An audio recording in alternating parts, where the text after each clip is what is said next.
नमस्कार, मैं संग्राम सिंह, आपका भाई। अगर देश की सारी संसाधनों पर आपको राज करना है तो आप अपनी पढ़ाई, अपना रोजगार और अपना व्यवसाय छोड़ दीजिए, क्योंकि राजनीति ही एक ऐसा उदाहरण है, राजनीति ही एक ऐसा रास्ता है जहां से आप इस देश के सारे संसाधनों पर राज कर सकते हैं, जिसका जीता जागता उदाहरण बिहार के प्रशांत किशोर जी हैं। हाल ही में जन स्वराज उनकी एक नई पार्टी का गठन बिहार में हुआ है, जो पार्टी देश सेवा, देश प्रेम और बिहार को बहुत आगे बढ़ाने के मुद्दे को लेकर राजनीति में आई है। लेकिन ऐसा करता हुआ कहीं नजर नहीं आ रहा है, क्योंकि जो प्रशांत किशोर की पार्टी जन स्वराज है, हाल ही में एक जन स्वराज पार्टी के नाम से एक कार्ड बनवा रही है, जिसमें ये लोगों को बताया जा रहा है कि अगर आप ये कार्ड बनवा लेते हैं तो आपको लगभग चुनाव जीतने के बाद, अगर जन स्वराज की पार्टी बनती है तो आपको 20,000 या कुछ ऐसे कीमत तय किए गए हैं कि इतनी आपको महीने की धनराशि मिलेगी। चुनाव आयोग को इस पर ध्यान देना चाहिए, जो कि अंधी बन के बैठी है। अब इसके पीछे का कारण समझिए।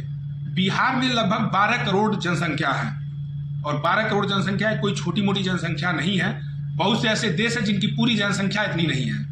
अगर इस 12 करोड़ जनसंख्या में बहुमत आएगा तो ही जन स्वराज की पार्टी राजनीति में आएगी। और अगर बहुसंख्यक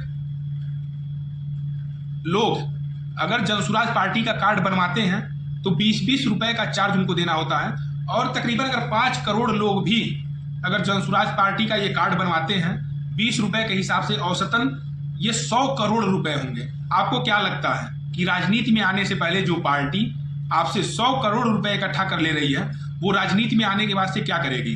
ये राजनेता आपका स्वार्थ, आपका लाभ हानि नहीं देखते हैं, ये बस अपना देखते हैं। क्योंकि आप जीता जागता उदाहरण अरविंद केजरीवाल को देख सकते हैं कि जो एक मफलर और चप्पल पहनकर राजनीति में आया हुआ व्यक्ति इस पूरे दिल्ली को बर्बाद कर दिया, पूरे दिल्ली को लूट लिया।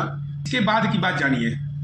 पहले गांव में एक भीख मांगने वाले लोग आते थे, उनका पूरा एक समूह होता था जो अलग अलग तरीके से परिधान धारण करके, परिधान मतलब कि अलग अलग तरीके से रूप धारण करके लोगों से भीख मांगते थे, पैसा मांगते थे, जिससे अपना जीवन यापन कर सके। अब इसका बहुत ज्यादा आधुनिकरण हो गया है, और ये आधुनिकरण इस तरीके से हुआ है कि अब ये राजनेताओं पर हावी हो गया है।